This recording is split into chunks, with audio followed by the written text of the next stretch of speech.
मधुवते वासुदेवाय नारायणं नमस्कृत्यं नरं चैव नरोत्तमं देवीं सरस्वतीं व्यासं ततो जयमुदीरय नष्टप्रायेषु अभद्रेषु नित्यं भागवत सेवया भगवती उत्तमश्लोके भवतद्भक्ति नष्टके त्वयि ओम अज्ञानतिमिरान्धस्य ज्ञानाञ्जनाञ्जलाख्या चक्षुरोन्मिलितं येन तस्मै श्रीगुरुवै नमः पञ्चकल्पतरुभ्यश्च कृपासिन्धुभ्येव च पतितानां पावनेभ्यो वैष्णवेभ्यो नमो नमः। जय श्री कृष्ण जय धन्य प्रभु नित्यानंद श्री द्वैत गदाधर श्रीवासदि गौरभक्तवृंद। हरे कृष्ण कृष्ण कृष्ण हरे हरे हरे राम राम राम हरे हरे। नमो विष्णुदेव कृष्ण कृष्ण कृष्ण।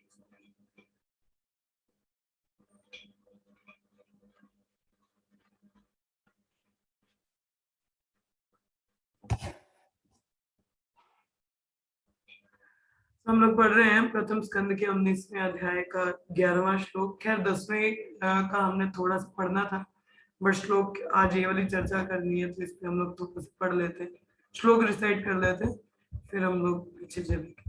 ठीक है।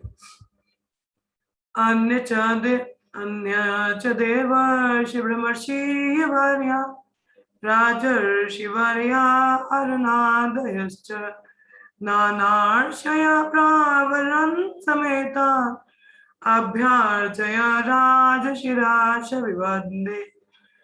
अन्या च देवर्षि ब्रह्मर्षि वार्या राजर्षि वार्या अरुणादयश्च नानार्षया प्रवरन् स्मितेन अभार्य राजशिरास विवन्दे। अन्या च देवर्षि ब्रह्मर्षि वार्या राजर्षि वार्या अरुणादयश्च नानार्षे प्रावरन् स्मेतन् अभ्यार्चय राजशिराश वन्दे। श्लोका पढ़िए, प्रिय माता जी पढ़िए आप।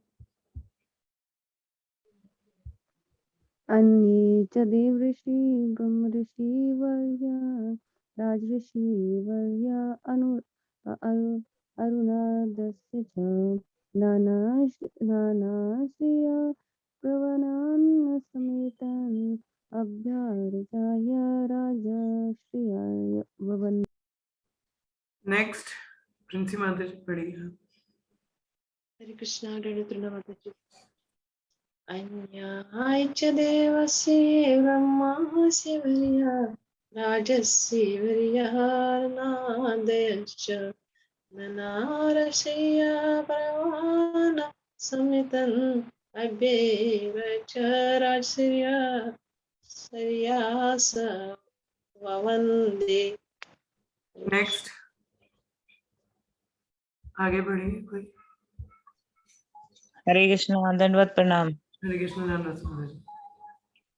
अन्ये च देवऋषि ब्रह्मऋषिवर्या राजऋषिवर्या अरुणादयश्च नानार्षा प्रवान् समेता नभर्चर्यराज शिरसा वन्दे। हरे कृष्ण माता जी। हरे कृष्ण। अन्या च देवा ऋषि ब्रह्म ऋषि वार्य राश्री वार्य अरुणन्द्य च नंदा ऋषि प्रवान् समेता अभ्याचरा राजा शिरास वंदना। मीनल बढ़ो आगे। अन्ये च देवर्षि ब्रह्मर्षि वर्या राजर्षि वर्या अरुणादश्च च नाना ऋषिया प्रवरन् समेतन् अभ्यार्चया राजा शीर्षा वन्दे। साधुमती माता जी आप पढ़ो। अन्या च देवाश्च ब्रह्माश्च राजाश्च वर्षनादयक्ष नानाश्च प्रवरान् समेता व्याय राजा शीर्षा वन्दे। बहुत बहुत धन्यवाद। आगे और कौन रहेगी? राशि माता जी आप पढ़िए। हरे कृष्ण माता जी, मैं सुन लूंगी माता जी। मेरे साथ साथ पढ़िए माता जी, इतना अच्छा श्लोक है, मैं बोलिए मेरे। अन्य च देवर्षि, बोलिए। अन्न च देवर्षि देवर्षि ब्रह्म ऋषि वर्या ब्रह्म ऋषिवय राजर्षि वर्या राधा शिवार्य अरुणादयश्च अर्धनादस्य नाना ऋषया नानाश रज्य वरं समेतान् समर्द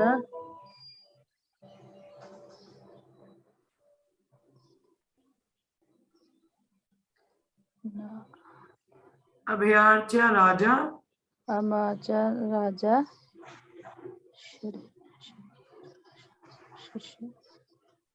शीर्षा वंदे। शिशुष वंदे। हरे धन्यवाद कृष्ण। माता जी। देखिए श्लोक इतना सुंदर है, गाना चाहिए। आए चाहे ना आए, हाँ, शुद्ध अशुद्ध, लेट मी रीड। चलिए हम लोग पढ़ते हैं आगे के लिए। तो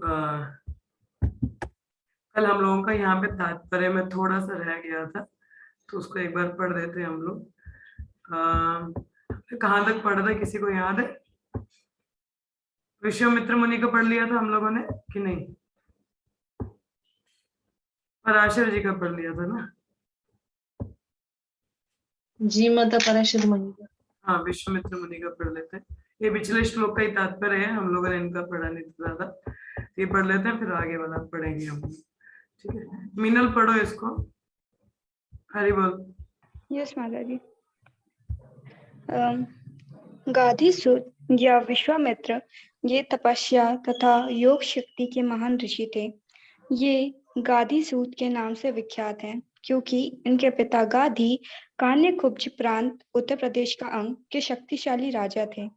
यद्यपि ये जन्म से क्षत्रिय थे, लेकिन वे अपनी आध्यात्मिक उपलब्धियों के बल पर उसी शरीर से ब्राह्मण बने।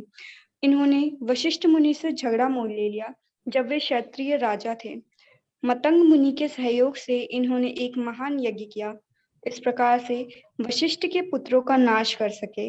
ये महान योगी बने, किंतु इंद्रियों को वश में न कर रख सकने के कारण इन्हें शकुंतला का पिता बनना पड़ा, जो विश्व इतिहास की परम सुंदरी है।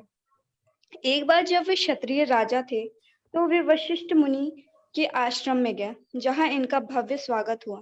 विश्वामित्र वशिष्ठ से नंदिनी नामक गाय चाहते थे, किंतु मुनि ने उसे देने से इनकार कर दिया। तब विश्वामित्र ने गाय चुरा ली और मुनि तथा राजा के बीच युद्ध छिड़ गया। विश्वामित्र वशिष्ठ की आध्यात्मिक शक्ति के परास्त हुए, अतएव राजा ने ब्राह्मण बनने का निश्चय किया। ब्राह्मण बनने के पूर्व इन्होंने कौशिक नदी के तट पर कठिन तपस्या की। ये उन व्यक्तियों में से थे जिन्होंने कुरुक्षेत्र युद्ध को रोकना चाहा था। माता जी ये क्या लिखा है? अंगिरा। अंगिरा ये ब्रह्मा के 6 मानस पुत्रों में से एक तथा स्वर्ग के देवताओं के अत्यंत विद्वान पुरोहित बृहस्पति के पिता थे। ये ब्रह्मा के वीर्य से उत्पन्न हुए, जिसे उन्होंने यज्ञ के एक सुलगते अंगारे को दिया था। उत्तथ्य तथा सर्वत्र उनके पुत्र हैं। कहा जाता है कि वे आज भी गंगा के तट पर आलोकनंदा नामक स्थान पर भगवान के नाम का कीर्तन करते हैं और तपस्या कर रहे हैं। परशुराम देखें श्रीमद् भागवतम 1 मतलब ये क्या लिखा है मुझे नहीं पता। रहने दो, आगे बढ़ो। तथ्य यह महर्षि अंगिरा के 3 पुत्रों में से एक तथा राजा मनधाता के गुरु थे। उन्होंने सोम चंद्रमा की पुत्री भद्रा से विवाह किया था। जब वरुण ने इनकी पत्नी भद्रा का अपहरण कर लिया, तो जल देवता वरुण के अपराध का बदला लेने के लिए ये संसार भर का पानी पी गए। मेधा तिथि प्राचीन काल के एक वृद्ध मुनि राजा इंद्रदेव के सभासद उनके पुत्र कर्ण मुनि, जिन्होंने वन में शकुंतला का पालन किया था, वानप्रस्थ आश्रम का दृढ़ता से पालन करते हुए इन्होंने स्वर्गलोक की प्राप्ति की। देवल ये नारद मुनि तथा व्यासदेव की भांति महान विशेषज्ञ थे। जब अर्जुन ने श्री कृष्ण को पूर्ण पुरुषोत्तम भगवान के रूप में स्वीकार किया, तो भगवद गीता में उल्लेखित महापुरुषों की सूची में इनका नाम है। ये कुरुक्षेत्र युद्ध के बाद महाराज युधिष्ठिर से मिले थे। ये पांडव परिवार के पुरोहित धौम्य के बड़े भाई थे। क्षत्रियों की भांति इन्होंने भी अपनी पुत्री को स्वयंवर सभा में अपना पति स्वयं चुनने की अनुमति दी और इस उत्सव में ऋषियों के सभी कुमार पुत्रों को आमंत्रित किया गया था। कुछ लोगों के अनुसार असित देवल नहीं है। भारद्वाज, देखिए श्रीमद् भागवतम।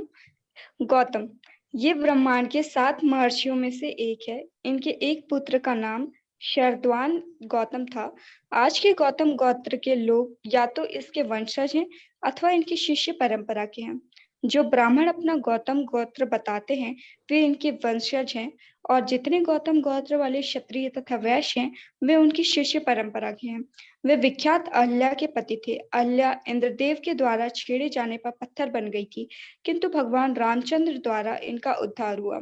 गौतम कुरुक्षेत्र युद्ध के वीरों में से एक कृपाचार्य के पितामह थे। मैत्रेय, ये प्राचीन ऋषि हैं। ये विदुर के गुरु थे और एक महान धर्माचार्य थे। इन्होंने धृतराष्ट्र को सलाह दी थी कि पांडवों से अच्छे मधुर संबंध बनाए रखे, किंतु दुर्योधन राजी नहीं हुआ तो इन्होंने उसे शाप दे दिया। ये व्यासदेव से मिले और उनके साथ इन्होंने धार्मिक चर्चाएं की। तो ये सारे जितने भी ऋषिगण थे ये सभी वहां पे इकट्ठे हुए थे जहाँ पे नदी के किनारे परीक्षित महाराज थे और वहां पे सुखदेव गोस्वामी भागवतम सप्ताह होने वाला था। तो जितने भी ऋषिगण थे बड़े बड़े, आप देख रहे हैं सब कोई साधारण नहीं थे, सब इतने बड़े बड़े ऋषिगण थे। तो ये सब एकत्रित हुए किस उद्देश्य से, बोले कि हम तीर्थ यात्रा पे जा रहे हैं मगर तीर्थ यात्रा की जगह यहाँ बैठे हैं। तीर्थ स्थली, तीर्थ भक्तों को भी तीर्थ कहा जाता है, ठीक है, तीर्था, तो भक्त भी तीर्थ है। और तीर्थ स्थली में जाने का जैसा आपको कल भी बताया था कि महत्वपूर्ण तभी होता है जब वैष्णवगण वहां और उनसे हम हरि कथा हरि कीर्तन सुन सके। तीर्थ में जाके केवल जैसे नदी किनारे के नहा के तो वापस आ गए, उसका कोई इतना लाभ नहीं है जितना कि हम किसी वैष्णव के मुख से कुछ सुन सके और कुछ श्रवण कीर्तन कर सके, भगवान की कथा का सुन सके, तो वो तीर्थ स्थली ज्यादा महत्वपूर्ण है। तो यहाँ पे सभी भक्तगण कौन सी तीर्थ स्थली में, जहाँ एक महाभागवत से भागवत का सप्ताह यहाँ पे होगा, ठीक है। तो चलिए ये वाला श्लोक हमने पढ़ लिया है आज की चर्चा का, तो इसका हम लोग अनुवाद देखेंगे। इनके अतिरिक्त वहां अन्य देवर्षि, राजा तथा विभिन्न मुनियों के वंशज विशिष्ट राजा आए थे जिन्हें अरुणादय कहा जाता है। जब वे सब सम्राट परीक्षित से मिलने के लिए एकत्र हुए तो राजा ने सबको शीश नमाकर प्रणाम करते हुए समुचित ढंग से उनका स्वागत किया। तात्पर्य, गुरुजनों को तात्पर्य श्री प्रभुपाद जी द्वारा, श्री प्रभुपाद की जय। गुरुजनों को आदर करने के लिए सिर को भूमि तक झुकाने की प्रथा अत्यंत उत्तम शिष्टाचार है जिसे अतिथि अपने को अत्यधिक सम्मानित समझते हैं। देखिए ये काफी एक एटिकेट है कि जब भी कोई आए, अब कोई भी परिस्थिति है मगर कोई गेस्ट है तो हमें उनको नमन करके घर बुलाना चाहिए या ऐसे स्वागत करना चाहिए। यहाँ तक कि उच्च कोटि के अपराधी के ऐसा करने पर उसे क्षमा कर दिया जाता है। और महाराज परीक्षित तो समस्त ऋषियों तथा राजाओं द्वारा अत्यधिक सम्मानित थे। उन्होंने इन समस्त महापुरुषों का विनीत भाव से स्वागत किया जिससे वे अपने अपराधों के लिए क्षमा किए जा सके। सामान्यतः जीवन की अंतिम अवस्था में यह विनीत विधि प्रत्येक संवेदनशील व्यक्ति द्वारा अपनाई जाती है जिससे प्रयाण के पूर्व उसे क्षमा किया जा सके। देखिए हमारे जीवन में भी हम लोगों ने कई ऐसे पाप किए होते हैं, तभी आप लोगों को पता है हम लोग सुबह कौन सी एक प्रेयर गाते हैं, किसी को याद? सुबह कौन कौन सी प्रेयर्स गाते हैं हम लोग? हाँ, मॉर्निंग टाइम में किस किस को प्रणाम करते हैं बताइए, कौन बताएगा? सुबह हम लोग किन किन को प्रणाम करते हैं? मंगला आरती में हमारा जो मॉर्निंग प्रोग्राम होता है कौन कौन सी प्रेयर्स डिसाइड करते हैं हम लोग, बताएगा कोई? हरे कृष्णा। ओम ज्ञान तिमरन वाला मतलब गुरु अष्टकम करते हैं माता जी। हाँ, गुरु अष्टकम। अच्छा, और ओम अज्ञान तो माता जी ऐसे जनरली तो नहीं करते। अच्छा, गुरुवाष्टकम ही बोला, और क्या करते हैं? और सारे प्रणाम मंत्र करते हैं। उनमें से कौन सा प्रणाम मंत्र आप बोल सकते हो कि वो हम साधुओं के लिए करते हैं? उनमें से कौन सा वाला जो हम साधुओं के लिए करते हैं? हाँ, वंशक पत्र। वो क्यों करते हैं हम लोग क्योंकि कई वैष्णवगण हैं, जाने अनजाने हमसे भूल होती है, तो हमें वो क्षमा करें। इस चेतना से हम सबको दंडवत या प्रणाम करते हैं। तो ये हमें जरूर करना चाहिए सुबह के समय, क्योंकि सुबह क्या वैसे हर बार करना चाहिए, कहीं पे भी वैष्णवगण मिले तो वंशा कल्पतरुभु करना चाहिए। आजकल तो हम सीधा खैर वैसे दंडवत भी बोल सकते हैं हम लोग ये इस तरीके से, मगर चेतना भी निर्भर करती है कि विनम्र भाव से या मुंह से ही बोल दिया दंडवत, तो ऐसा नहीं है। विनम्र भाव से करते हैं तो यदि हमारे कोई वैष्णव अपराध है या कुछ है तो वो भी मुक्त होते हैं इस प्रकार से। जैसे यहाँ पे परीक्षित महाराज बचा रहे हैं कि विनीत भाव से वो प्रणाम कर रहे हैं कि अगर उनसे भी कुछ गलती हुई है तो वो क्षमा हो जाए। खैर वो तो है ही शुद्ध भक्त, मगर ये हमारे लिए है कि हम लोगों को देखिए, हम लोग दिन में कितने भी वैष्णवों को दंडवत कर सके ना, मतलब हर किसी को करना चाहिए, पर जितनों को भी कर सके हम लोग, वो हमारी लगा लो कि भक्ति में वृद्धि है। क्योंकि वैष्णव गणों को दंडवत प्रणाम करना मतलब हमें और विनम्र बनाता है, तो ऐसा जरूर करना चाहिए हम लोगों को। तो जैसे यहाँ पे आगे यहाँ पे लिखा है कि सामान्यतः जीवन की अंतिम अवस्था में ऐसा हो रहा था।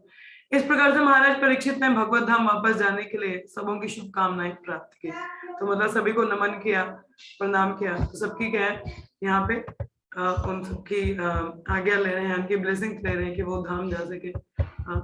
उसी प्रकार से हमें भी वैष्णव गणों को प्रणाम करना चाहिए।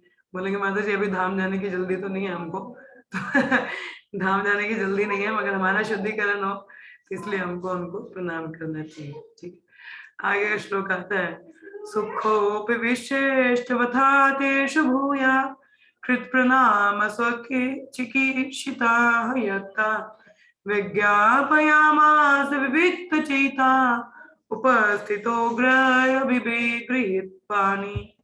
क्या लिखा है, एक सेकंड, इनके अतिरिक्त ये हमने पढ़ लिया है। जब सारे ऋषियों तथा अन्य लोगों ने सुख पूर्वक आसन ग्रहण कर लिया तो उनके समक्ष हाथ जोड़कर खड़े हुए राजा ने आमरण व्रत करने का अपना संकल्प बतलाया। तभी जितने भी सभी ऋषिगण सब एकत्रित हो चुके हैं, साधु महात्मा, तो उनके सामने बता रहे हैं कि मैंने ऐसा व्रत लिया है कि 7 दिन में कुछ खाऊंगा पीऊंगा नहीं। आज सुबह भी जब हम गुरु माता जी की क्लास पढ़ रहे थे उसमें बता रहे थे हमको कि जो भक्त जब भक्ति में बहुत ज्यादा संलग्न हो जाते हैं तो खाना पीना अपने आप ही कम हो जाता है।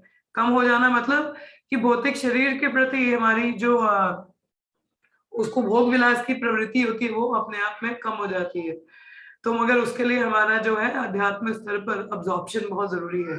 तो जैसे यहाँ पे परीक्षित महाराज का बताया जा रहा है, ठीक है, कि वो यहाँ पे संकल्प ले रहे हैं कि आमरण व्रत वाला। तो आमरण व्रत मतलब 7 दिन कुछ खाएंगे पिएंगे नहीं। और वैसे ये विधि भी है कि जब कोई व्यक्ति अंतिम समय में हो तो उसको अपने भौतिक शरीर को खाना पिलाने का नहीं करना चाहिए। जैसे श्रील प्रभुपाद की एक आइडियल एग्जाम्पल है एक शरीर छोड़ने का, त्याग करने का। जब भीष्म पितामह ने शरीर छोड़ा उन्होंने भी खाना पीना छोड़ दिया था। हमारे आचार्य श्रील प्रभुपाद जब अंतिम समय उनके अंतिम समय आया था तो प्रभुपाद जी ने भी फास्टिंग किया था, उन्होंने भी खाना पीना छोड़ दिया था। और अपना जितना भी एक आपने देखा ही होगा वीडियो कि प्रभुपाद ने जाते जाते भी प्रभुपाद वो ट्रांसलेशन कर रहे थे। तो मतलब वो दर्शाता है कि कितना ज्यादा उस समय होता है चिंतन, मतलब सब छोड़ के तो केवल एक गुरु नंदना, मतलब सिर्फ वन पॉइंटेड अटेंशन भगवान पे होना चाहिए। तो उस प्रकार से और यही संकल्प यहाँ पे परीक्षित महाराज भी लेते हैं। अभी के लिए तो हम थोड़ा खाना पीना आप करिए, ऐसी बात नहीं है, प्रसाद ग्रहण करना चाहिए, ठीक है, बड़ी अंतिम क्षणों की बात है। तो अगर किसी को अपने अंतिम क्षणों का पता हो तो इस तरीके से व्रत करके वो अपना शरीर त्यागे भगवान में पूरा चिंतन करते हुए, ठीक है। तो तात्पर्य प्रपात बताते हैं, यद्यपि राजा ने पहले ही गंगा तट पर उपवास करने का निश्चय कर लिया था, किंतु वहां पर उपस्थित महापुरुषों का अभिमत जानने के लिए नियम पूर्वक अपना निर्णय व्यक्त किया। कोई भी निर्णय कितना भी महत्वपूर्ण क्यों ना हो, किसी न किसी अधिकारी द्वारा पुष्ट होना चाहिए। सुना आप लोगों ने, कोई भी निर्णय कितना ही महत्वपूर्ण क्यों ना हो, हाँ, किसी न किसी अधिकारी द्वारा पुष्ट होना चाहिए। मतलब अभी क्योंकि हम लोग भक्तगण हैं, जो लोग तो दीक्षित हैं उनकी अथॉरिटी कौन है, उनके गुरुजन, ठीक है, कि उनको तो कोई भी उनके जीवन का कुछ भी प्रश्न है या कुछ भी उनको करना है तो उनको आज्ञा अपने गुरुजनों से लेना चाहिए। और जो लोग अभी दीक्षित नहीं है तो जिन सीनियर्स के अंडर है तो कोई भी कार्य करते हैं तो उनसे पूछ के करना चाहिए, या उनकी आज्ञा लेनी चाहिए, या सलाह मशवरा करके उनसे करना चाहिए, क्योंकि ये बहुत आवश्यक है। यदि आप पढ़ें भगवत गीता का जो श्लोक है, तद्विधीम प्रणिपाते न परिप्रश्नेन सेवया, परिप्रश्नेन सेवया मतलब, तो एक बार एक भक्त ने गुरु महाराज से पूछा कि परिप्रश्नेन सेवया, हमें प्रश्न कब तक पूछने चाहिए और कौन कौन से कितने पूछने चाहिए।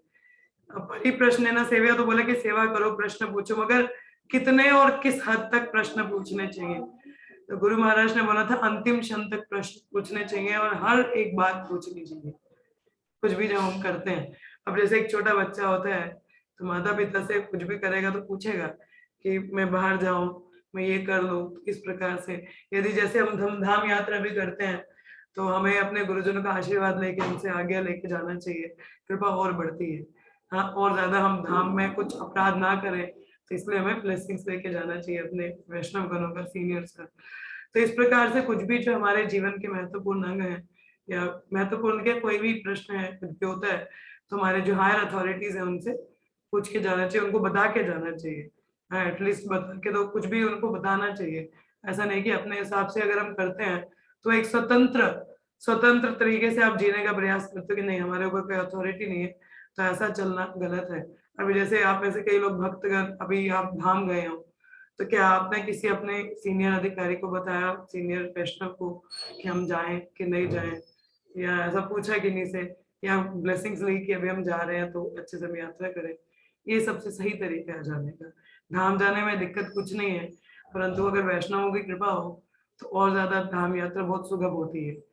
मुझे याद है हम लोग जब वृंदावन से एक बार आ रहे थे तो हम 15 भक्तों का ग्रुप था यहाँ से, तो सभी का टिकट नहीं था कुछ भी, तो सिर्फ 4 लोगों का ही था आई थिंक, तो बाकी सबका हो नहीं पाया था किसी कारणवश। तो जब हम लोगों ने अपने खैर गुरुदेव गुरुमाता से परमिशन लिया तो उन्होंने बोला कोई बात नहीं, आपका यात्रा सुगम रहे। और आप मानोगे नहीं, सभी भक्तगण बहुत आराम से, और कोई टीटी वगैरह भगवान के दया से कोई नहीं आया। सभी भक्त रात को आराम से सो के, प्रसाद पूरा, इतना प्रसाद भी हमको पैक करके मिला हुआ था, तो हमारा यात्रा काफी अच्छा रहा और काफी अच्छे से आए। तो जब हम धाम भी गए थे तो धाम में भी काफी अच्छे अनुभव रहे जब वैष्णव के ऐसा आज्ञा लेके गए थे। तो इस तरीके से उनका ब्लेसिंग्स लेके, ये तो छोटा सा उदाहरण आपको मैं दे रही हूँ, तो ये ऐसा हमको करना चाहिए। ये एटिकेट होते हैं, बेसिक एटिकेट्स, ठीक है, कि हम लोग जिनके अधीन होते हैं, अगर किसी के अधीन नहीं है, मंदिर के हैं, तो मंदिर के जो अधिकारी हमको बताना चाहिए कैसे ऐसे हम जा रहे हैं, तो ताकि आपकी कोई सेवाएं हैं तो सेवा में बांधा ना पड़े, वो किसी और को दे सके, इस प्रकार से, ठीक है। इससे बात पक्की हो जाती है, तो मतलब कोई भी बात है वो पक्की हो जाती है कि ठीक है, अगर आप ऐसा कर रहे हो तो कि सही है कि गलत है, उस तरीके से। तो इसका अर्थ यह हुआ कि उन दिनों जो राजा पृथ्वी पर शासन करते थे वह गैर जिम्मेदार तानाशाही नहीं होते थे, कि मतलब खुद से कुछ कर रहे, नहीं, अपने जो सीनियर गुरुजन है उनसे सलाह मशवरा करके कार्य करते थे। तो वैदिक आदेशों के अनुसार संतों तथा मुनियों के प्रमाणिक निर्णयों को पालन करते थे। एक पूर्ण राजा के रूप में महाराज परीक्षित ने अपने जीवन के अंतिम दिनों तक आचार्यों की सलाह लेकर नियमों का पालन किया। तो इस तरीके से हमको करना चाहिए। अभी जैसे लास्ट कोरोना से पहले हम लोगों को भी जगन्नाथपुरी जाना था, तो हम लोगों ने भी अपने गुरु महाराज से आज्ञा लिया था, तो पूछा था कि हम जाएं, जा सकते हैं कि भक्तगण है, तो ऐसा जाना होता तो उनसे आज्ञा लेके गए थे, तो यात्रा काफी अच्छा था। तो उसी तरीके से ऐसे आज्ञा लेके करना चाहिए। तो मना तो कोई भी नहीं करता, बट एक ब्लेसिंग्स हमको मिलती है, ठीक है।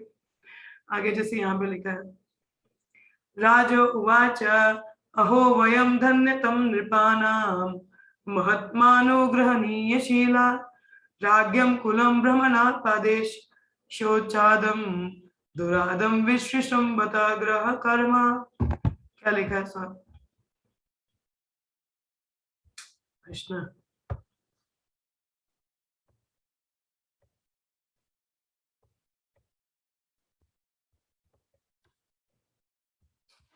यहाँ पे पीडीएफ में यही प्रॉब्लम होती है, आगे पीछे चला जाता है। हाँ, तो भाग्यशाली राजा ने कहा, निसंदेह मैं समस्त राज्यों में अत्यंत धन्य हूँ जो आप जैसे महापुरुषों का अनुग्रह प्राप्त करने के अभ्यस्त है। सामान्यतः अनुग्रह मतलब फॉलो, अनुग्रह का मतलब होता है फॉलो करना, मतलब उनके चरण पद चिन्हों पे चलना, इसको कहते हैं अनुग्रह, ठीक है। एक तरह एक अर्थ ही होता है इसका। सामान्यतः आप ऋषि लोग राजाओं को किसी दूर स्थान में फेंका जाने योग्य कूड़ा समझते हैं। क्या कहते हैं? सामान्यतः आप ऋषि लोग राजाओं को किसी दूर स्थान पर फेंके जाने योग्य कूड़ा समझते हैं। देखिए, जो ऋषिगण होते हैं, इसका उदाहरण आता है चैतन्य चरितामृत में। चैतन्य चरितामृत में प्रताप रुद्र एक राजा थे, आपको अगर कथा पता हो तो। और चैतन्य महाप्रभु स्वयं सन्यासी थे। तो जो सन्यासी होते हैं, जो ऋषिगण है, वो इतनी रुचि नहीं दिखाते इतने ये जो बहुत ज्यादा धनराशि में, भोग विलास में होते हैं, जिनको बहुत ज्यादा सुख आनंद होता है, उनसे कम दूर ही रहना पसंद करते हैं, क्योंकि उनमें ये भौतिक चीजें बहुत होती है ना, कि इतना बड़ा राज्य है, ऐशो आराम है। तो साधु संत इन लोगों में इतना रुचि नहीं दिखाते। उनका रुचि कहाँ है? जहाँ अच्छे संत हैं, जहाँ हरि कथा हरि कीर्तन है। तो उस प्रकार से बड़खैर प्रताप रुद्र ने, वो तो शुद्ध भक्त थे, उन्होंने काफी बाद में चैतन्य महाप्रभु माने थे उनसे मिलने के लिए। तो उसी प्रकार से ऋषिगण राजाओं को कुछ मानते नहीं है, मगर फिर भी यहाँ पे परीक्षित महाराज कह रहे हैं कि आपकी इतनी कृपा है कि आप सब मुझे इतना यहाँ पे अपना संग दे रहे हैं, तो ये बहुत भाग्य की बात है, नहीं तो हमें तो कूड़े की तरह समझा जाता है। ऐसा बता रहे हैं यहाँ। तो तात्पर्य प्रपात बताते हैं कि धार्मिक नियमों के अनुसार मल मूत्र धोवन इत्यादि को काफी दूर ले जाकर डालना चाहिए। भले ही घर से लगे स्नानागार, मूत्रालय इत्यादि आधुनिक सभ्यता की सुविधाएं हों, लेकिन उन्हें रिहायशी मकानों से दूर बनाए जाने का आदेश है।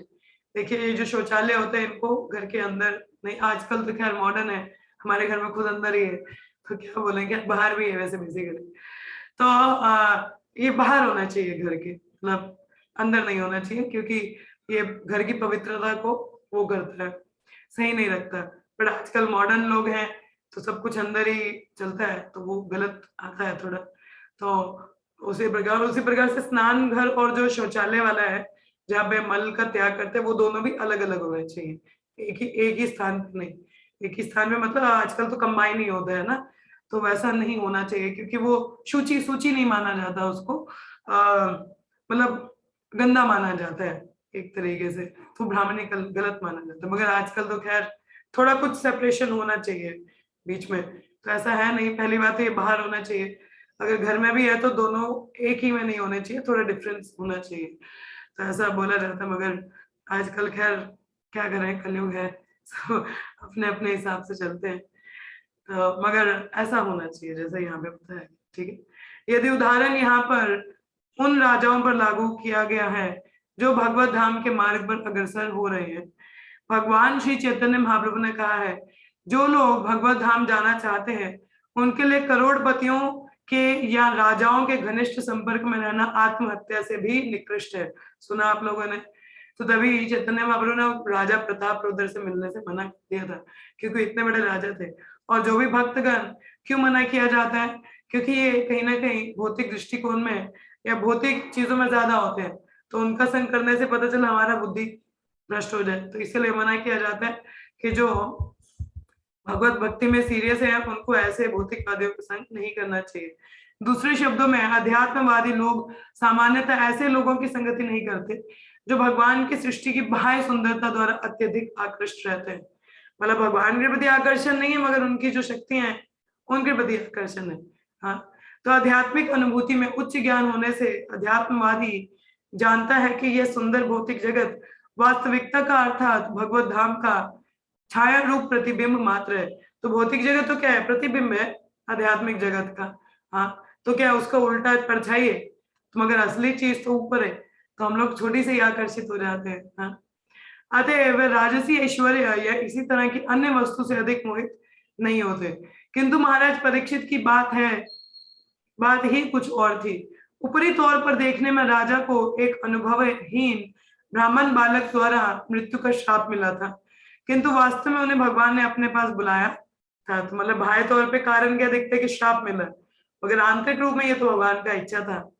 तो महाराज परीक्षित के आमरण व्रत का समाचार पाकर जितने अध्यात्मवादी महर्षि तथा योगी वहां एकत्रित हुए थे, वे उनका दर्शन पाने के लिए उत्सुक थे, क्योंकि वे भगवत धाम वापस जा रहे थे।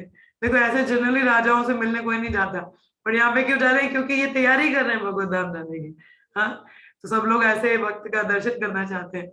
महाराज परीक्षित भी इस बात को समझते थे कि वहां पर जितने ऋषि एकत्र हुए हैं, वे उनके पूर्वज पांडवों की भगवत भक्ति के कारण उन पर अत्यंत कृपालु थे, क्योंकि वो लोग बहुत बड़े भक्त थे, तो उन्हीं का कहीं ना कहीं रिकमेंडेशन था, तो यहाँ पे थोड़ा मिल रहा है हम लोगों को भी, उनको भी कृपा। अतः परीक्षित महाराज अपने जीवन की अंतिम अवस्था में समस्त मुनियों को वहां उपस्थित पाकर अत्यंत कृतज्ञता का अनुभव कर रहे थे। जैसे आप मान सकते हैं, जैसे भक्त होते हैं तो उनके जो बच्चे हैं अभी तो उनमें उनमें इतनी भक्ति थोड़ी ना उन्होंने की है, मगर उन्हें भी कई बड़े साधु संतों का, वैष्णवों का कृपा मिलता है। क्यों? क्योंकि उनके माता पिता भक्त रहे हैं, उन्होंने काफी सेवा की है। तो उसी प्रकार से परीक्षित महाराज, उनको खैर वो तो है भी वैसे शुद्ध भक्त, मगर एक तरह का ये तो उनकी विनम्र है कि एक ये भी कारण था कि पांडव लोग काफी शुद्ध भक्त थे, जिनके कारण भी ऋषिगण परीक्षित महाराज के प्रति काफी झुकाव था उनके प्रति। ठीक है, तो इसी प्रकार से देखा जा सकता है कि किसी भक्त से अगर हमारा संपर्क है, सभी भक्तों की कृपा हम पे आती है, तो ऐसा संपर्क हमारा होना चाहिए। क्या लिखा है? परीक्षित महाराज अपने जीवन की अंतिम अवस्था में समस्त मुनियों को वहां उपस्थित पाकर अत्यंत कृतज्ञता का अनुभव कर रहे थे, और उन्होंने ऐसा अनुभव किया कि यह सब उनके पूर्वजों तथा पितामहों के प्रताप के कारण था। अतएव उन्हें गर्व हुआ कि वे ऐसे महान भक्तों के वंशज हैं। भगवान के भक्तों का ऐसा गर्व भौतिक समृद्धि से उत्पन्न दर्प के तुल्य नहीं होता। तो ये ऐसा जो गर्व है ये भौतिक गर्व के बराबर नहीं होता, ये अलग ही है। इनमें पहला तो वास्तविक है और दूसरा झूठ तथा व्यर्थ है। तो पहला वाला क्या, जो भक्तों से रिलेटेड है वो सही है, जो दूसरा गर्व में भौतिक चीजों पे होता है वो व्यर्थ ही है, मतलब झूठ ही है, एक तरह का कुछ दिखावा जिसको कह सकते हैं हम लोग। आगे का श्लोक पढ़ते हैं। तस्य येमेघस्य परावरेशो व्यासक्त चितस्य गृहेषु वीक्षणम् निर्वेद मूलो द्विजप्शा पारुणो यत्र प्रसक्तो भयमाशु धत्ते। आध्यात्मिक तथा प्रकृत जगतों के नियंता भगवान ने ब्राह्मण शाप के रूप में मुझ पर अत्यंत कृपा की है। ये कौन कह रहे हैं? परीक्षित। गृहस्थ जीवन में अत्यधिक आसक्त रहने के कारण मुझे बचाने के लिए भगवान मेरे समक्ष इस तरह प्रकट हुए हैं कि मैं भयवश अपने आप को संसार से विरक्त कर लूं। तो भगवान, भक्त जानते हैं कि कोई भी परिस्थिति भगवान हमारे जीवन में ला रहे हैं तो कहीं ना कहीं मैं ही अपनी आसक्तियां नहीं छोड़ पा रहा, तो भगवान ऐसा अरेंजमेंट कर रहे हैं कि मैं इनको छोड़ पाऊं। तो परीक्षित महाराज वही कह रहे हैं कि गृहस्थ में इतना मैं राजकाजी चीजों में व्यस्त हो गया, ये तो भगवान की कृपा, आप कुछ करना ही नहीं है। आप सिर्फ इतना समय कि सिर्फ मैं भगवान का चिंतन कर सकूं, तो कितनी बड़ी कृपा है। तो इतना कृतज्ञता दिखा रहे हैं। कोई तात्पर्य पड़ेगा इसका? हाँ जी, कोई पढ़ना चाहेगा तो पढ़ सकता है। यस, हाँ जी मीनल, और कोई पढ़ना चाहता? हाँ जी सुदर्शन माता जी पढ़िए। हरे कृष्ण। हरे कृष्ण। महाराज परीक्षित यद्यपि महान भक्त पांडवों के परिवार में उत्पन्न हुए थे और यद्यपि उन्हें भगवान का सानिध्य प्राप्त करने के लिए दिव्य आसक्ति की शिक्षा प्राप्त थी, वो भी उन्हें संसारी गृहस्थ जीवन का आकर्षण इतना प्रबल लग रहा था कि उन्हें भगवान की योजना द्वारा विलग किया जाना पड़ा। भगवान विशिष्ट भक्त के लिए ही ऐसी प्रत्यक्ष कार्यवाही करते हैं। महाराज परीक्षित ब्रह्मांड भर से आए श्रेष्ठ अध्यात्मवादियों की उपस्थिति से इसे समझ सके। भगवान अपने भक्तों के साथ निवास करते हैं, अतएव बड़े बड़े संतों की उपस्थिति भगवान की उपस्थिति की सूचक थी। अतएव राजा ने महर्षियों की उपस्थिति को परमेश्वर के अनुग्रह का संकेत मानकर उनका स्वागत किया। यहाँ पे क्या लिखा है कि देखिए, जो शुद्ध भक्त है, अगर उनकी भक्ति में कुछ बाधा पड़ती है, कुछ ऐसा रहता है, तो भगवान स्वयं कभी कभी इंटरफेयर करते हैं कि नहीं, ये कभी जल्दी जल्दी। अब जैसे गजेंद्र मोक्ष स्तुति आपको पता होगा, बहुत फेमस पास टाइम है गजेंद्र का। तो अभी कल भी मैं सुन रही कि गजेंद्र स्तुति हम लोग ब्रह्म मुहूर्त के समय करना चाहिए, तो बहुत ही दिव्य माना जाता है उसको। तो खैर उसमें इंद्रदुम्न महाराज गजेंद्र हाथी बने, हाँ उसका गलती कुछ भी नहीं था, मगर क्योंकि भगवान चाहते कि जल्दी जल्दी भगवत धाम आए, तो ऐसा उन्होंने अरेंजमेंट किया कि उनको श्राप मिला और वह हाथी बने। हाँ, तो उसी प्रकार से शुद्ध भक्तों के जीवन में भगवान खुद के ऐसा करते कि उनकी आसक्तियां वो खत्म कर सके। मगर देखिए, उसके लिए हम लोगों को वैसा भक्त भी बनना पड़ेगा ना। ऐसा तो है नहीं कि हम लोग आसक्ति है नहीं हम लोगों में, हम लोग बहुत सारी अटैचमेंट्स हैं, अपनी ही चीजों को लेके इतना समर्पण नहीं है गुरुजनों को, वैष्णव गणों को। हम अपने मनमाने ढंग से चलते हैं, तो ऐसा नहीं होना चाहिए। तो यदि हम लोगों को भगवान की वैसी कृपा चाहिए तो पूर्ण शरणागति हम लोगों को दिखानी चाहिए, दर्शानी चाहिए। तो भगवान के उनके शुद्ध भक्तों की कृपा इतनी हम लोगों पर पड़ेगी कि भवसागर से अपने आप ही हम लोग विरक्त हो जाएंगे, इन सब चीजों से अपने आप विरक्ति आ जाएगी। और दूसरा यहाँ पे बोला है कि परीक्षित महाराज यहाँ पे देख रहे हैं, जैसे मैंने बोला भक्त भगवान से भिन्न नहीं होते।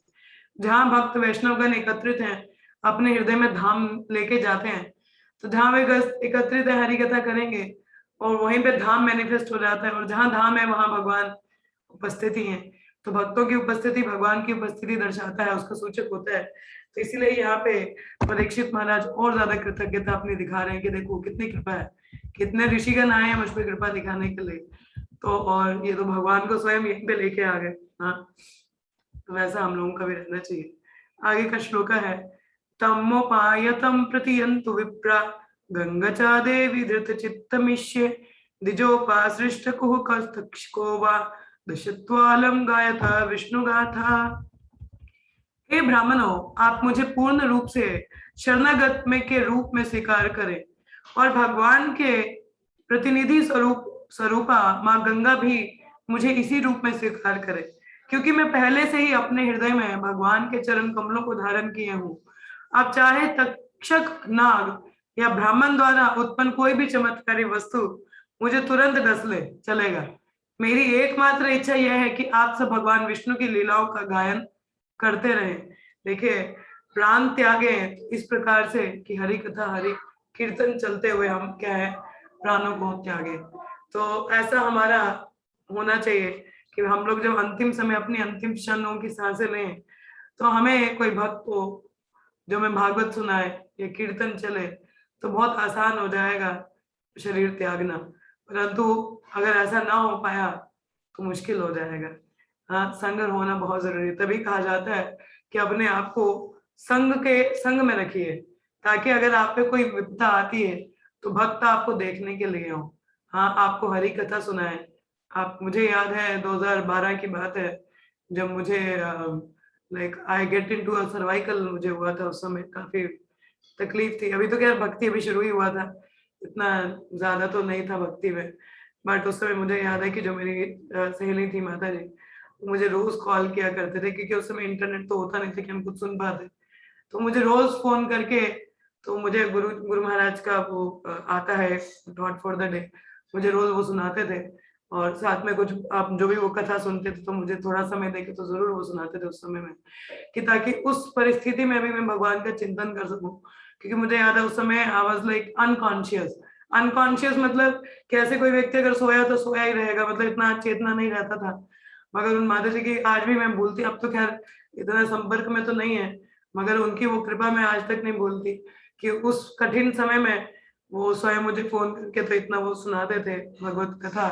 तो ये बहुत बड़ी कृपा है। आज सुबह भी मैं गुरु महाराज का कथा सुन रही थी तो महाराज बता रहे थे कि कहते कि हम लोगों पे अगर सबसे बड़ी कृपा है तो वो यही है कि कोई भक्त हमको याद करता है और हमें हरि कथा सुनाता है। और या हमारा कोई भाग्य है कि हम किसी भक्त के मुख से हरि कथा सुन पाते हैं या वैष्णव कन हमें संग देते हैं। तो इससे बड़ा सौभाग्य की बात तीनों लोकों में कुछ भी नहीं है। हम लोग चाहे कितनी ही चीजें क्यों ना हमें मिल जाए, पर अगर हरि कथा भक्तों के मुख से सुनने को ना मिले और उनके संग ना मिले तो इससे बड़ा दुर्भाग्य की बात और कोई हो नहीं सकती। और तभी गुरुदेव कह रहे थे कि हमें भक्तों को फॉर गारंटेड नहीं ले लेना चाहिए कि ये तो यहीं पे यहीं क्या ही जा रहा है, ठीक है, नहीं, हमें उत्सुक होना, हमेशा वो उत्साहित रहना चाहिए संग लेने का। देखिए, भगवान कृष्ण भी हमारा टेस्ट लेते हैं।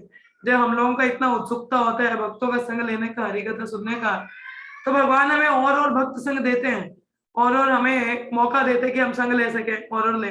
जब हम इतनी उत्सुकता नहीं दर्शाते तो वो भक्त संग भी हमसे चला जाता। और जैसे मैं आपको बताऊं, पुणे में एक घटना हुई थी। पुणे में एक माता जी थे, वो काफी सेवा करते थे मंदिर में, सभी भक्तगण देखते थे, जानते थे उनको कि बहुत सेवा करते हैं। मगर माता जी काफी वृद्ध हो चुके थे उस समय, तो वो मतलब उनको भूल जाता था, मतलब ऐसा उनको हो गया, वृद्धावस्था में हो जाता है ऐसा जनरली कि हम लोग भूल जाते कि क्या चल रहा है क्या नहीं चल रहा। तो माता जी हॉस्पिटल में एडमिट हुए। तो अब देखिए, क्योंकि वो अमीर घर से थे, उनको पैसा बहुत था उनके पास, तो ऐसा रहता था उस समय की एक सेकेंड, कृष्णा, तो मतलब तो डॉक्टरों को भी उनको कहीं ना कहीं पता था कि हमेशा तो उनको ठगने के चक्कर में वो और बताया ये करना है वो करना है ऐसा वैसा। तो एक दंपति थे, मतलब भक्त कपल थे, तो वो इन माता जी को थोड़ा जानते थे, उनके पड़ोस में थे, तो ऐसे ही देखने गए उनको कि चलो देख आते हैं। जब देखने गए तो उनको कोई उनके रिश्तेदार नहीं है, माता जी अकेले ही रहा करते थे। तो जब उन्होंने देखा कि ऐसा परिस्थिति है कि यहाँ पे ये डॉक्टर कुछ ऐसा कर रहे हैं, तो और साथ में माता जी के कुछ अंतिम दिन ही रह गए थे, क्योंकि वो मतलब अपना शरीर त्यागने ही वाले थे, अब ज्यादा उन्होंने रहना नहीं था, ज्यादा हार्डली डॉक्टरों के अनुसार वो बस 2 या 3 दिन में वो उनका काम होने वाला। तो उस समय वो डिवोटी कपल आए, उन्होंने बोला नहीं हम इनको घर लेके जाएंगे, यहाँ नहीं रखना है हम लोगों ने इनको, कि आप लोग इतना कुछ कर रहे हो तो हमने नहीं रखना है। बोला कि नहीं, हम डॉक्टर लोग छोड़ने को तैयार नहीं थे। फिर काफी भक्त लोग इकट्ठे हुए, बोला कि नहीं हम साथ लेके जाएंगे। तो उनको लेके जाते, माता जी देखो अभी उनका इतना कुछ नहीं है कि वो किसी को पहचान पाए। तो डॉक्टर ने बोला आप लेके जाओगे तो 2 दिन के अंदर ये शरीर त्याग देंगे, और अगर आप रखोगे तो क्या पता ये थोड़ा जी भी लें। तो भक्त ने बोला कुछ भी हो, नहीं हम साथ में लेके जाएंगे। देखो ये भी कृपा है, और माता जी ने देखो इतना सेवा किया था मंदिर में, तो इतने वैष्णव गण आके अंत में उनके लिए लड़ रहे हैं कि नहीं हम साथ में लेके जाएंगे, तो ये बहुत बड़ी कृपा है। तो उनको अंत में लेके जाते हैं, तो जितने भी भक्त थे उनके घर में एकत्रित हो गए, बोले कि नहीं ड्यूटी कर लिया उन्होंने, अपना अपना ड्यूटी बांध लिया कि ठीक है जिस समय जो फ्री है तो आके कीर्तन करेगा, भागवत सुनाएगा। इस तरीके से आप मानेंगे नहीं, वो माता जी 1 हफ्ता 10 दिन वो जीवित रहे। हाँ भाई, जहाँ डॉक्टर बोला था 2 दिन में ये मरने वाली, माता जी 10 दिन तक जीवित रहे, और वो हरि कथा में इतना आनंद ले रही थी। इस तरीके से इतने शांत मन से उन्होंने अपने प्राणों को त्यागा। तो देखो इतनी कृपा किसको मिल सकती है, जिसने सेवा किया हो, भक्तों के संग में उनको सेवा किया हो, भगवान का सेवा किया हो, तो ऐसे ही कृपा मिल पाती है कि भक्त अंत में आपको देख रहे हैं। हाँ, नहीं तो अकेले में इतना हम लोगों को शरीर जब त्यागते हैं तो बहुत चेतना बहुत गड़बड़ रहता है, उस समय हम भगवान का चिंतन कर सके बहुत मुश्किल है। तो यह हेतु की कृपा है कि ऐसा कुछ होता है। तो देखिए उसके लिए हमारा वैसा भाव भी होना चाहिए कि हम सेवा करें, वैष्णवों का संग रखें। कभी भी इस तरीके से हमें सौभाग्य हमारा हमें महसूस होना चाहिए कि भक्तों का संग मिल रहा है, कुछ सुनने को मिल रहा है, नहीं तो हम लोग कहाँ है, हाँ मोहग्रस्त। तो हमें इसलिए भक्तों को कभी ऐसा नहीं देखना चाहिए। ठीक है, जब उनका सेवा रहेगा तो क्या पता भगवान वही सेवा देख के अंत समय में हम कहीं पे भी हों, किसी परिस्थिति में ऐसा अरेंज कर दे कि कोई भक्त संग मिल जाए, हम प्राण त्याग गए तो कुछ हमें कोई भागवतम सुनाए, कोई हरि नाम हमारे कानों में ले, तो हम उस तरीके से प्राण त्याग सके।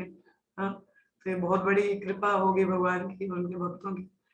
तो जैसे तात्पर्य बताते हैं, जो ही कोई परमेश्वर के चरण कमलों में पूर्ण रूप से समर्पित हो जाता है तो मृत्यु से तनिक भी भयभीत नहीं होता। गंगा नदी के तट पर भगवत भक्तों की उपस्थिति से तथा महाराज परीक्षित द्वारा भगवान के चरण कमलों में पूर्ण शरणागति से उत्पन्न वातावरण इस बात की गारंटी थी कि राजा भगवत धाम वापस जा रहे हैं। इस तरह वे मृत्यु के भय से सर्वथा मुक्त हो गए। आज इतना ही पढ़ेंगे हम लोग। कौन सा श्लोक पढ़ना है कल हम लोगों ने? 16वां। ठीक, तो इनमें देखिए कि ये गारंटी था, ये दर्शा रहा था कि इतने भक्तगण है, गंगा घाट है, इतना एटमॉस्फेयर पूरा गोलोक वाला बन चुका है, तो भागवत जो परीक्षित हमारे धाम जा ही रहे हैं, तो उसी प्रकार से हमें भी ऐसा रखना चाहिए कि हमारे जीवन में भी ऐसा हो अंत समय में कि भक्तों के संग में हम प्राण त्यागें, ताकि भगवान की स्मृति हमें हो और भगवत धाम जा सके। हाँ, तो उसके लिए वैसा भाव भी तो होना चाहिए, शरणागति होनी चाहिए, तो भगवान खुद ध्यान रखते हैं। तो आज का इतना ही चर्चा था। तो संघ को बहुत इतना कैजुअल मत लीजिए, हमेशा भक्तगण आते हैं तो उनसे बहुत अच्छा संबंध रखिए, नाम रुचि बनती है। हम लोगों में नाम रुचि तभी नहीं आती जब हम वैष्णव के साथ में एक अच्छा संबंध नहीं होता, डीलिंग नहीं होती, तो उससे भी नाम रुचि नहीं आती है। तो ऐसा होना चाहिए हम लोगों का, ताकि हमें भी मदद हो भक्ति में प्रगति के लिए। ठीक है, और जहां भी संग मिले संग लेना चाहिए, सीखना चाहिए, पूछना चाहिए, इस प्रकार से। चलिए आज यहीं पे हम लोग विराम लेंगे। तो आप में से कुछ समय है तो आप में से किसी का कोई प्रश्न हो या अनुभूति हो, कोई कुछ कहना चाहे तो बोल सकता है। हरे कृष्ण। कुछ नहीं है तो आप बोल सकते हैं हाँ या ना, तो मैं यहीं पे मीटिंग एंड करेंगे, नहीं तो यस प्रिंसी माता जी बोलिए। हरे कृष्ण। हरे कृष्ण माता जी। दंडवत प्रणाम। माता जी, माता जी जो हम मंगलाचरण करते हैं उसमें भी तो आता है नहीं, वांछा कल्पद्रु किससे? किसमें माता जी? हम मंगलाचरण करते हैं उसमें भी तो हम पढ़ते हैं ना हाँ वांछा उसमें भी पढ़ते हैं हम लोग वांछाकल्पतरू, जी उसमें माता भी जी। पढ़ते हैं। वो सभी वैष्णव की कृपा मांगते हैं हम कि यदि जी हम जी कुछ जब हम कुछ पढ़ते हैं तो तब हम मंगलाचरण करते हैं जनरली, कि जैसे हम भागवतम में भगवद गीता थी, उनकी कृपा मांगते हैं कि हमें ये ज्ञान आए, हम सही समय में सही वचन हमारे मुख से निकले, कि हम अगर क्लास दे रहे हैं तो हमें वो प्रेरणा मिले कि हम सही बोल सके। तो उस प्रकार से और उनकी ब्लेसिंग्स लेते हैं, मतलब कुछ भी करने से पहले उनकी कृपा मांगते हैं कि हम लोग अच्छे से ये कार्य कर सके या सेवा कर सके। तो इस तरीके से हम लोग कृपा मांगते हैं, तो बहुत आवश्यक है। मगर चेतना भी निर्भर करती है ना माता जी, वांछा कल्पतरू मुंह से बोल रहे हैं कि हृदय से बोल रहे हैं। हाँ। जी माता जी। बहुत और एक निर्भर। है मन में क्या कह रहे हो जैसे माता जी? किसी को जैसे एक तो है ना, जैसे गर्व होता है किसी को किसी चीज पे, गर्व और हम्म। अहंकार, इन दोनों में गर्व और अहंकार, मतलब जब गर्व होता है तो उसमें अहंकार भी हो सकता है। गर्व माता जी देखिए, अगर भक्ति में हम लोग गर्वित हो कि हाँ मैं भक्ति में हूँ, अच्छी बात है। हम लोग भगवान कृष्ण के भक्त हैं, हम गर्व होना चाहिए, क्यों, ऐसे भगवान है हमारे।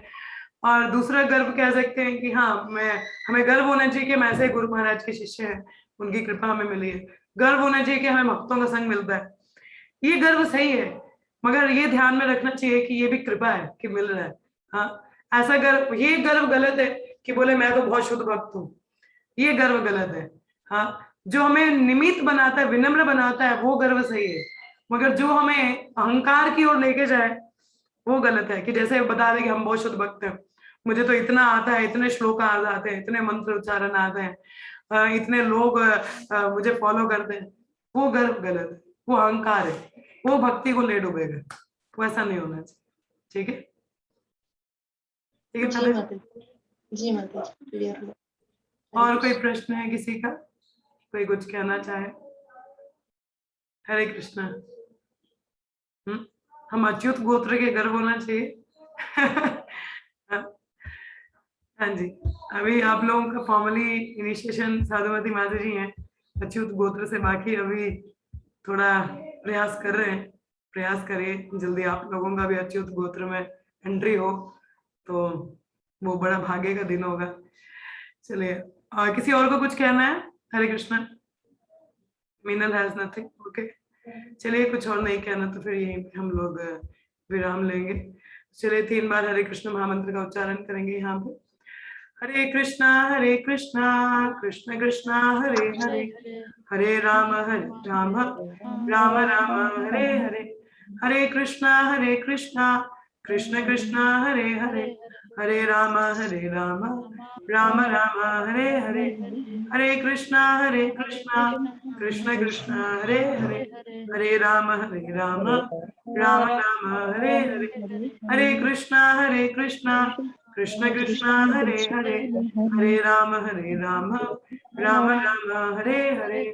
ग्रंथराज भागवतम की जय, प्रभुपाद की जय, सभी भक्तों की जय। धन्यवाद। शाम को मिलते हैं आप सभी को भगवत गीता के सत्र में। हरे कृष्ण, हरे कृष्ण, हरे कृष्ण। हरे कृष्ण।